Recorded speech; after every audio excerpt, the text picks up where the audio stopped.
Hi, and welcome to The Pipeline, the video newsletter of the Prince William County Service Authority. I'm Keenan Howell. And I'm Melissa Hopkins. This year, the Service Authority turns 25 years old, so we are dedicating this edition of The Pipeline to take a look back at how we started this journey delivering clean water and quality service to Prince William County for a quarter century. By the late 1970s, a handful of sanitary districts in Prince William had been reduced for the most part down to two. One that served the eastern side of the county, led by Raymond Spittle, and another that served the west, led by John Sloper. These two administrators shared the vision of one unified water and sewer authority. Months of studies and negotiations looked like they were about to pay off as 1982 came to a close. But political and operational hurdles still had to be cleared before a countywide authority would become official. We had all these disparate sanitary districts with different rate structures, they'd come about in different ways. They have been created in different ways, some by developers, some, I guess the one in Nokesville was just created basically for the school out there and a few customers, and just a real hodgepodge that was befitting for a rural county. We had various water and sewer rates in the county.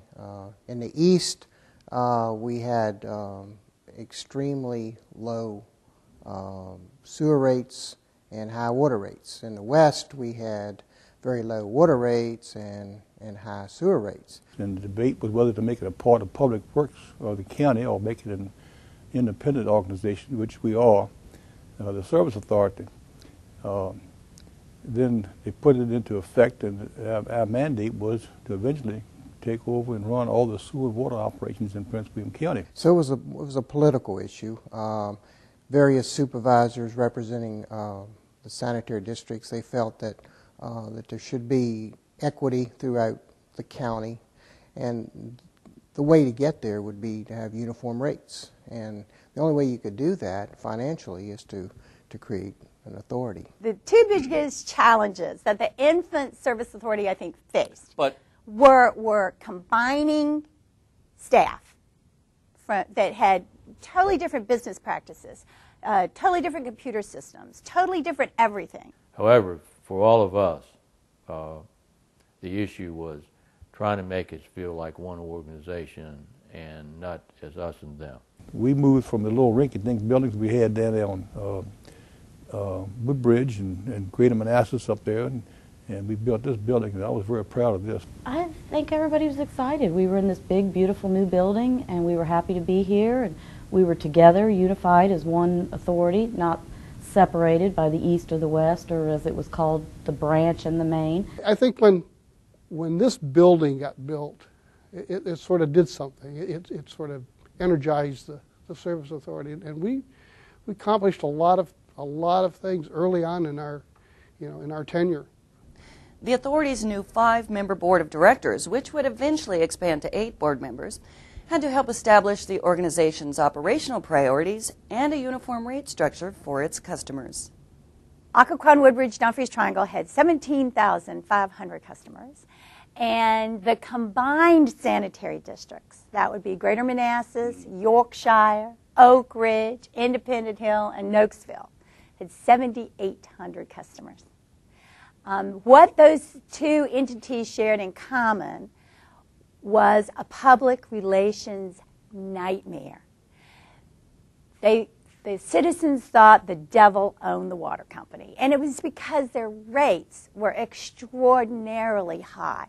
As our customers, they needed to be informed, and we did the best we could through many meetings, not only to educate ourselves as decision makers, but also to inform the public, because this was a big change in the utility bill that came to the customer. I happened to be the original chairman, the first chairman, and which was an exasperating ordeal, because I had no idea about water and sewer, and we were it. I mean, the buck stopped right at our place. We had to improve our perception in the community. So the best thing we did was within a year or two they standardized the rates. And lowered their rates. So they tremendously lowered the GMSD rate. That helped a lot from a customer perspective. In 1985, the Service Authority participated in the expansion of the Upper Occoquan Sanitation Authority's wastewater treatment capacity from 15 to 27 million gallons per day. UOSA serves authority customers in the western portion of Prince William County. The expansion would allow for increased flow to the plant from the western portion of the county and would allow for the inevitability of population growth. We all began to grapple with the reality of the new regulations on wastewater treatment and having to build all these redundancies into the system. And the community, I think, in general, came on board with us.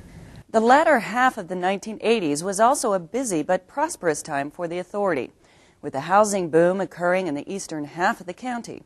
By 1988, the Service Authority formalized a 24 million gallon per day water capacity purchase agreement with Fairfax Water to ensure an adequate water supply to authority customers on its public water system.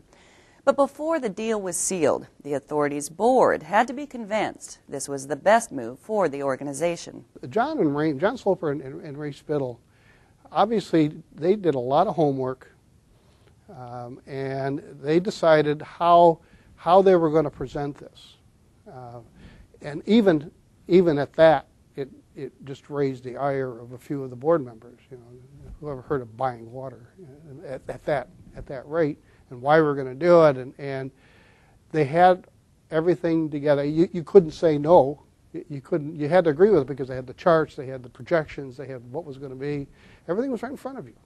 At the dawn of the 1990s, the authority began planning to expand the H.L. Mooney Water Reclamation Facility from a treatment capacity of 12 million gallons per day to 24 million gallons per day.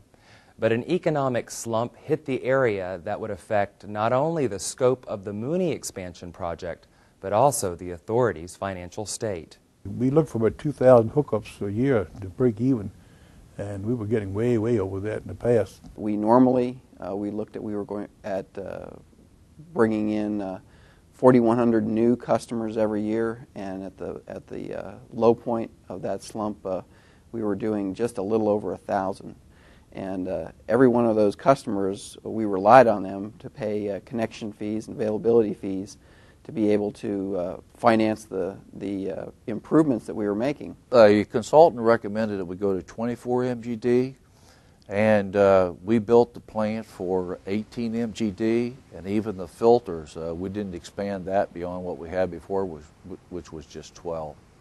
So we cut it back substantially.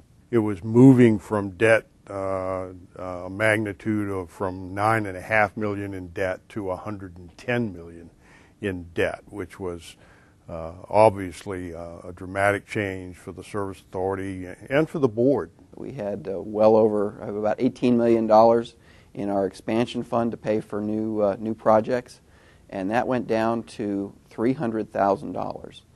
We just basically at that point cut off all new contracts. We didn't build anything that we didn't absolutely have to build. And in so doing that, we were able to weather the storm, but it was tough. It was very tight for a lot of years.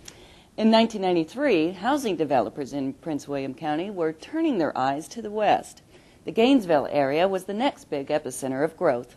First, however, builders and the Service Authority had to settle upon a financial arrangement that would facilitate the installation of public sewer for new developments, primarily along the Linton Hall corridor during lean times. There was a consortium of 11 developers that straddled the Linton Hall Road between Route 28 and Route 29. They proposed to pay for $10 million of an $11.2 million project. Well, it was a new way to build a sewer line. We'd never done that before. Before, each person just built their own section.